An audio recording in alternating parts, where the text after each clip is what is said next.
as being pretty closely contrasted as well. So this would indicate there's a really close connection between our tongue, our speech, and our hearts. So Proverbs, I think, is drawing out this connection between our words and our hearts. So here's some more Proverbs on the connection between words and hearts. I'd like us to just read all three together. Would someone be willing to read these three Proverbs for us? Barbara? Okay. I forgot to designate a microphone passer, but let me do this. Thank you. A prudent man conceals knowledge, but the heart of fools proclaims folly. The heart of the wise makes his speech judicious and adds perseverance to his lips. The words of a man's mouth are deep waters. The fountain of wisdom is a bubbling brook.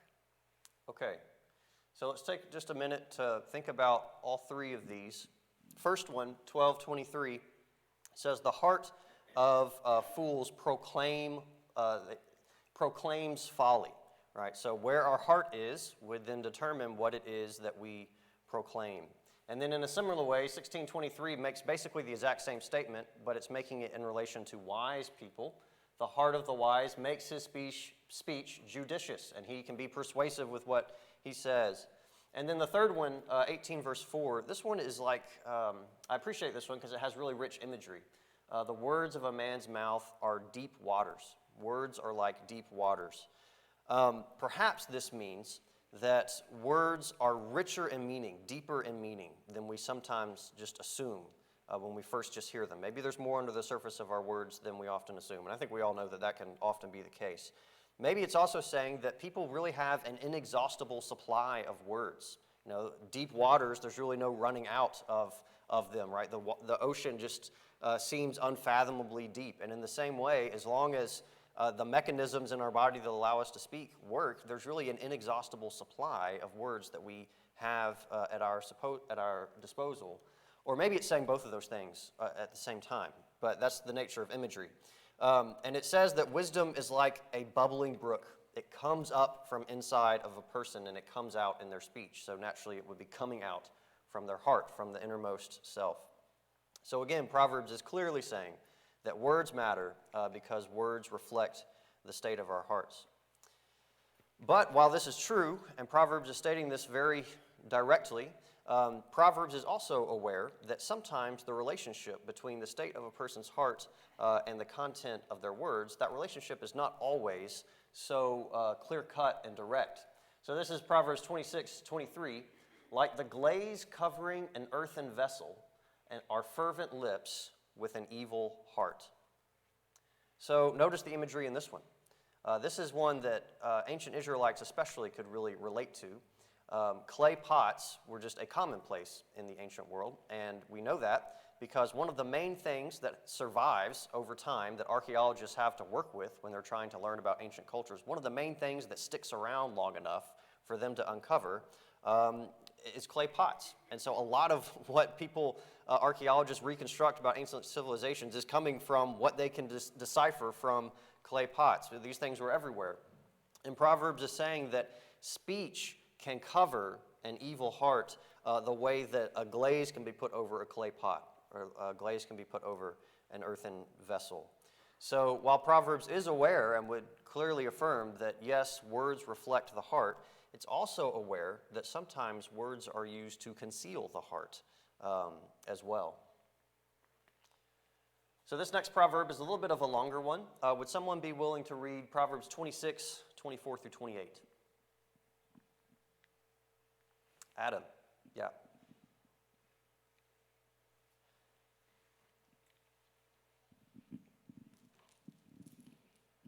Thank you, Adam. Whoever hates disguises himself with his lips and harbors deceit in his heart. When he speaks graciously, believe him not, for there are 7 abominations in his heart, though his hatred be covered with deception. His wickedness will be exposed in the assembly. Whoever digs a pit will fall into it, and a stone will come back on him who starts it rolling. A lying tongue hates its victims, and a flattering mouth works ruin. Okay, so this, of course, also deals with the relationship between speech and the heart. And Proverbs warns us here that people with hatred or deceit in their hearts will often disguise it with their words. They can speak graciously, but they're actually, in reality, their hearts are in a very different place altogether. And Proverbs says specifically there are 7 abominations in his heart, in this person who's disguising his heart with his speech. The number 7 occurs quite a lot in the Bible. Anyone off the top of their heads have any idea, know why? Barbara? Completeness. Yes. 7 words, numbers had symbolic value, and words, I suppose, but numbers especially had symbolic value in ancient ways of thinking. And really, numbers today even have still some of that, but not as strongly. And 7 was a number that really represented wholeness or completeness. And so in Genesis, in the creation account, when God creates the world in 6 days and rests on the 7th, it indicates the creation is complete. Well, in a similar way, this is basically a way of saying that a person can speak graciously, but don't believe him because his heart can be utterly black. It can be in the completely wrong place. And so this is, of course, a really strong contrast. And this is what Proverbs loves to do, if you haven't picked up on it already in this class. Proverbs loves really strong, really stark contrast so that we don't miss the point. It's really, there is subtlety in the imagery, but at the same time, the basic message, it's really trying to kind of hit us over the head with it because it doesn't want us to miss the point. But while this is true, the heart can be utterly black while you're saying gracious things. If that is true in the most extreme case, I think we all recognize a person's heart doesn't actually have to be utterly black for this to still be true. A person doesn't have to have pure hate in their hearts for their hearts to still be in the wrong place. And so I think what Proverbs is doing is telling us that if this is true in the most extreme cases, it can also be true in less extreme cases. The point is we can use our words to say things, and actually, while words ultimately reflect the heart, and we'll see that, while we can do that, while we can use our words, while words reflect the heart, at the same time, we can use our words to cover our speech. But anyways, notice, this is where I was getting to. Notice verse 26. Though his hatred be covered with deception, his wickedness will be exposed in the assembly. So notice where it is exposed. Is it exposed in a private place? It's not exposed in a private place. It's exposed in a public place. It's exposed in the assembly. So Proverbs is telling us that a person can go about concealing their heart with their speech, but they probably won't be able to keep this up forever. Eventually, the true state of their hearts come out. And then notice verse 27. We've read verses like this before. Whoever digs a pit will fall into it, and a stone will come back on him who starts it rolling. So I think, again, in the context of speech, Proverbs is telling us that when people set out to hurt others with their words, or to hurt others maybe with their actions and conceal it with their words, they often end up hurting themselves. So words reflect the heart, and our words and our hearts are closely connected together. This is a big part of why words matter, because our hearts matter. Our heart is a crucial part of our relationship to God, and our words are often a reflection of the state of our hearts. And while it's true we can conceal our hearts with our words, the truth ultimately often ends up just coming out in the long run. So any thoughts on what Proverbs is telling us through these verses about the connection between words and the heart? Would you, Barbara. I think he's warning those who are listening to the words to take caution. You're right. Yeah, it's the type of thing that both parties need to listen to this, the one speaking and the one listening. Yeah. So I think we all agree that this is a pretty accurate description of the way words often work and the connection between words and the heart. Yeah. So one of the biggest contrasts between good and wise words and bad words, foolish words, one of the biggest contrasts in the book of Proverbs is the relationship between our words and the real world. Proverbs teaches us that wise words correspond to the way things really are. And foolish words, they twist and they distort reality. So this is Proverbs 12:17. It states it very straightforwardly. Whoever speaks the truth gives honest evidence, but a false witness utters deceit. It's just stating things very, very plainly.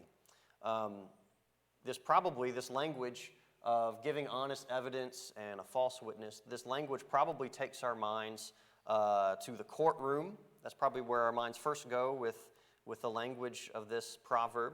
And it's pretty clear, I think, here which speech we're meant to take as the wise speech and which speech we're meant to take as the foolish speech. So wise words are true words. Here's another one. Truthful lips endure forever, but a lying tongue is but for a moment. So this proverb, I think, is a little bit like what we were reading earlier about the connection between words and the heart, and how words reflect the heart, but they can also conceal the heart. In the same way, people can temporarily disguise the truth or disguise what's really going on with a lie. And this can happen for a moment, but in the long run, truthful words are what endure. So if it's true that wise words are truthful words, then it follows from that we should be really careful to make sure that our words reflect reality. And we have to be careful about this because we all know that reality can be complex, and sometimes reality is not exactly how it seems. So here's two proverbs that kind of talk about this. If one gives an answer before he hears, it is his folly and shame. And then a few verses later in verse 17, the one who states his case first seems right until the other comes and examines him. So these proverbs, I think, are really important when thinking about wise words being truthful words, and they're certainly always relevant. The first one, in verse 13, it's really easy to give answers to problems before we've even heard the whole problem, right? It's very easy to do this, and I imagine we've all done it. It's very easy to jump to conclusions and jump to explanations before we know the whole situation. One atmosphere where I saw this happen a lot, and this happens in all kinds of atmospheres, so this is just one, but in college, I feel like I witnessed this a whole lot. I went to a small, private Christian college, and all small private Christian colleges have high tuition, and that always irks the students. Naturally, it costs a lot of money. And it's very easy, not just related to tuition, but to like everything. It was very easy for students to complain about decisions made by the administration. And I would like to say I was immune from that, but I'm almost positive I wasn't. It was very easy. But in reality, the board of directors and the president, they are dealing with situations that us naive college students just barely knew anything about. Like, we were just seeing a slice in our daily experiences of the bigger picture. And this happens in daily life all the time. It's very easy to get a slice of reality, take it for all of reality, and then judge reality. It also made me think of false prophets later on. You want to expound on that a little bit? Well, if you don't follow up and do your own studies, you can be told anything. Yeah. But if you check them, you may find that it's not exactly right what they've been telling you. Yeah, you're right. Absolutely right. And I know growing up, I would hear wisely from pulpits all the time, don't just believe what I'm telling you because I am telling you. Open up the scriptures and look for yourself. Yeah. Daisy. I just finished the book Seeking Allah, Finding Jesus. Okay. And it's about this guy who grew up Muslim, and he was taught all these things about the Muslim culture. And it wasn't until he started examining Christianity that he realized he was taught a lot of lies or a lot of half-truths. Yeah. It really reminded me of that. He realized that he came to realize this was the truth. Yeah. That he was lied to. What was his name? Do you remember the author's name? Nobel something. I was going to ask. He recently passed away, but he was a big, I guess, apologist for Christianity and Christian Muslim relations because of his story. So I haven't read anything by him, but I'm sure it's really good. Yeah.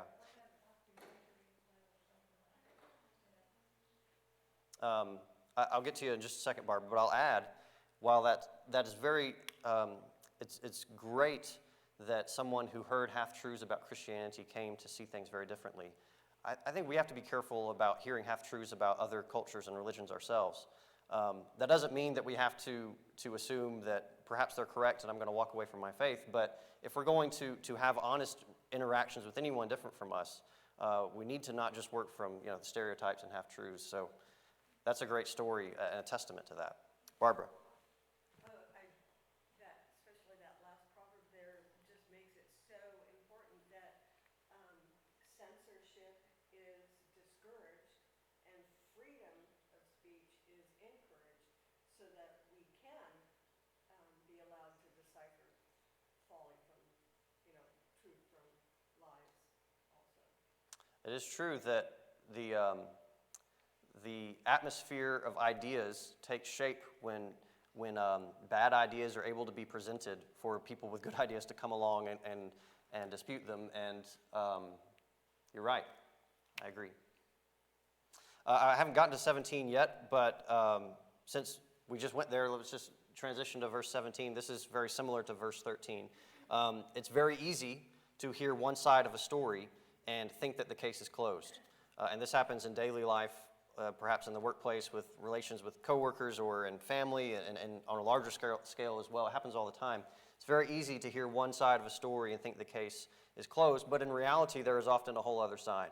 And it's when someone can come along and examine things perhaps from the perspective of that other side that the truth can be more fully brought out.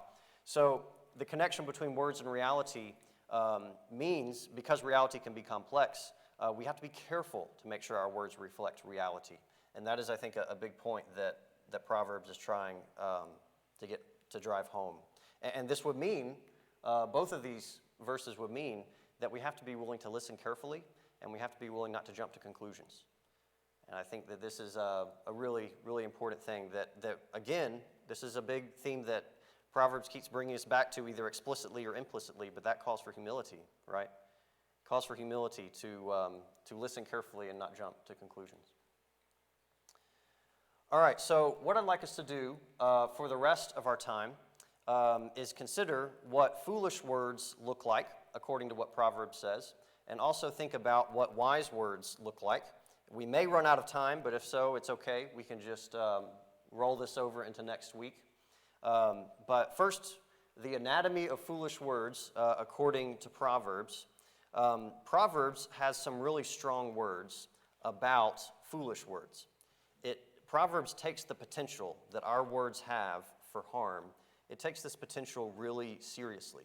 And something that we'll see just a little bit, actually I think just in that third proverb for this morning, but we'll probably see it in future classes as well, is that fools are often referred to in Proverbs as scoffers or scorners. And so that way of referring to what Proverbs refers to as the fool, this other way of referring to the fool, draws that connection between foolish ways of thinking and foolish speech very clearly. So I encourage you to be on the lookout for those references in future classes and perhaps just in your own time in Proverbs. But foolish words come in all kinds of shapes and sizes. I said earlier that wise words are true words and foolish words are false words, and that is true, and Proverbs has said that. But even true words, Proverbs I think will go on to say, as we will read, even true words can be foolish when they are spoken at the wrong time, or when they are perhaps delivered the wrong way, or when they are delivered with the wrong motives. So even true words can be foolish words. And a big characteristic of foolish words, this might be a pretty good overarching characteristic for foolish words in general, is that foolish words are so often intended to harm. They are intended to harm. I think that captures a big principle well. And so I'd like us to read these three Proverbs together. Any volunteers to read these for us? Nathaniel? Adam, thanks for becoming our impromptu microphone passer.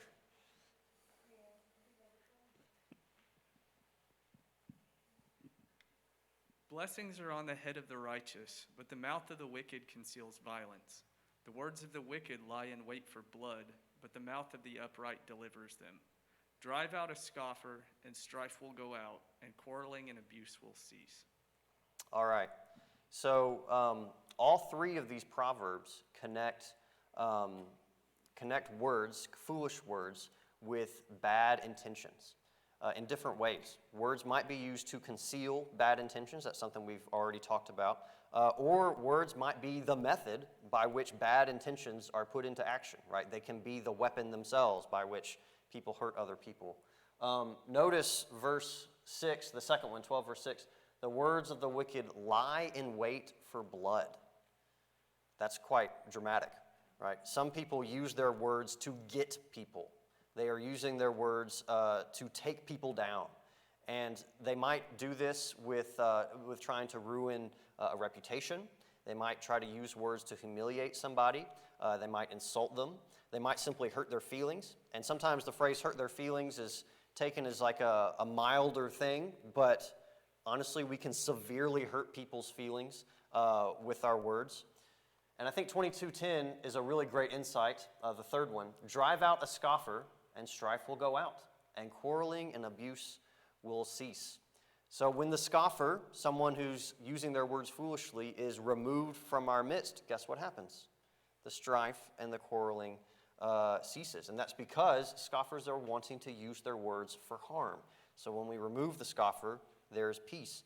And by contrast, the opposite would be true. When we don't, or perhaps when we can't remove the scoffer, we get strife and quarreling and abuse. And so Proverbs is telling us that fools use their words with the intention to tear people apart, not to bring people together. Okay, so this next one is 25:18. A big way, another part of kind of the anatomy of foolish words, a big way that foolish words hurt others is through lies. And there are a lot of proverbs about this, about the danger of lies. We'll just look at one for this morning, but there's lots of these. A man who bears false witness against his neighbor is like a war club or a sword or a sharp arrow. All right, so bearing false witness is basically the same as lying. And again, when we hear this language of bearing false witness, our minds might first go to a courtroom setting. But really, of course, this would apply beyond that to all of life. But a courtroom setting might be especially appropriate because in a courtroom setting, a lie can very literally cost someone their life. And so the imagery of false witness being like a war club or a sword or a sharp arrow, weapons that can kill, that imagery is really very appropriate. But even, I'm sorry, Barbara, what did you say? Yeah, when thinking about the New Testament and Jesus or a cross, yeah. But even when we're not talking about words perhaps this severe, words that can actually end someone's life in a very literal sense, the proverb is still true. Even when they don't end life, they can kill relationships, they can kill careers, they can ruin lives in all kinds of other ways. So words, foolish words have deadly potency. Okay, let's look at a couple more. Whoever meddles in a quarrel not his own is like one who takes a passing dog by the ears. As charcoal to hot embers and wood to fire, so is a quarrelsome man for kindling strife. So another part of foolish words, another way that foolish words take shape is arguing. Proverbs is saying that a foolish person really wants to argue. And it's true, I think we would all agree, and you can't really live through life and probably not agree to this. There are times where an argument is necessary. I don't know if anyone has lived an argument-free life completely. And wisdom requires us and calls us sometimes to engage in hopefully healthy civil argument, but requires us to engage in this sometimes. But a foolish person is someone who is perhaps eager to join an argument or eager to get one started. They're interested in getting that going. The imagery of both of these is really strong. The imagery of 26:17 might even be a little bit comical, but if you've been attacked by a dog, then you know it's actually not necessarily a comical thing. But you take a real risk when you walk up to a strange dog and yank on his ears or yank on his tail or do something to harass the dog, especially if it's a big dog. You take a real risk when you do this, because they may turn on you, and the outcome may not be so good. I live in a unit of everyone there owns a pet, and so I know this very well because the dogs are often running up to us and jumping on us when we step out our door and things like that. And Proverbs is saying that we run this same risk when we step into disagreements that aren't really our disagreements to step into, when we step into disagreements that perhaps aren't our business. And then the imagery of the second proverb of 26:21 is also quite strong. Fires need things like hot embers, and they need wood. They need these things to stay alive. And so arguments, in the same way, they need argumentative people to stay alive. And so if we are able to distance ourselves from those people, or if we are those people and we're able to work to become less argumentative, we will probably see arguments in our life reduce quite significantly. Another way that foolish words take shape is through gossip. So here's 18:8 and 11:13. The words of a whisperer are like delicious morsels. They go down into the inner parts of the body. Whoever goes about slandering reveals secrets, but he who is trustworthy in spirit keeps a thing covered. This first one, Proverbs 18, verse 8, I think is especially telling. Something that will become especially important for future classes, but it's worth mentioning for this proverb as well, is to keep in mind that not all proverbs are actually intended to give us advice. Some proverbs are actually intended to simply state the way things are. It's just making a statement about reality, regardless of whether or not it's the way reality should be. And I think that this is one of those proverbs. The reality is, gossip is something that almost everyone enjoys. This is just reality. There is an allure to secret information, especially information that's negative about somebody else. There's an allure to that for most people, I think, is really hard to resist. And this is part of just living, I think, as humans who are affected by sin. There's an allure to this. But then notice the second one on the screen here. Notice 11, verse 13. The impulse to listen and take in gossip, or perhaps to spread it, that impulse might be strong, but it's the slanderer who acts on it.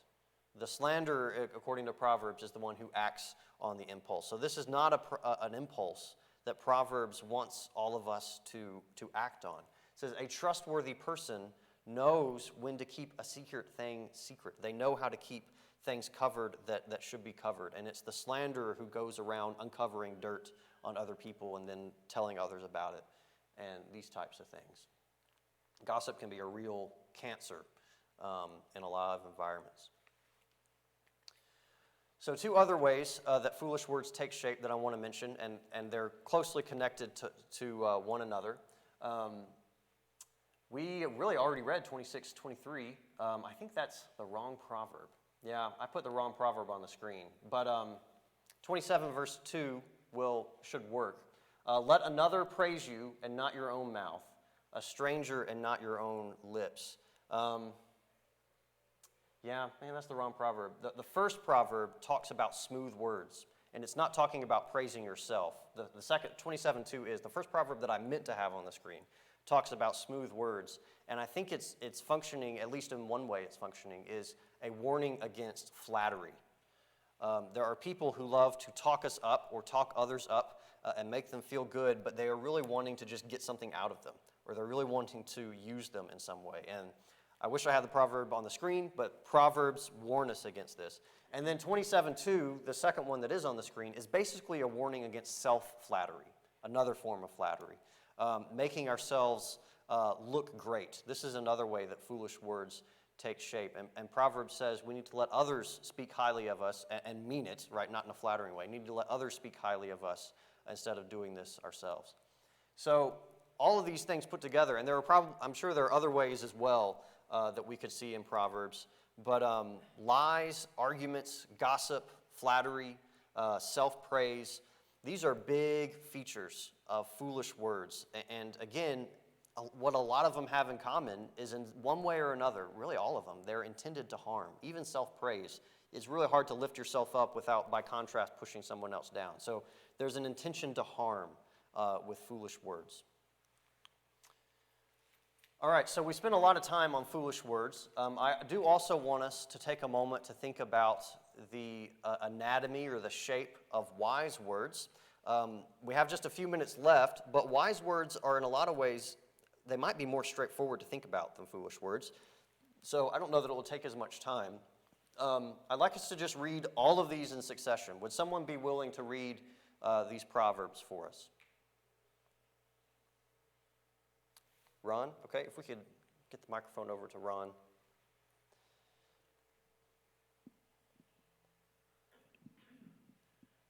The mouth of the righteous is a fountain of life, but the mouth of the wicked conceals violence. Whosoever guards his mouth preserves his life. He who opens wide his lips comes to ruin.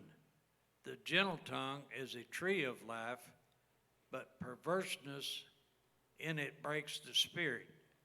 Gracious words are like a honeycomb, sweetness to the soul and health to the body.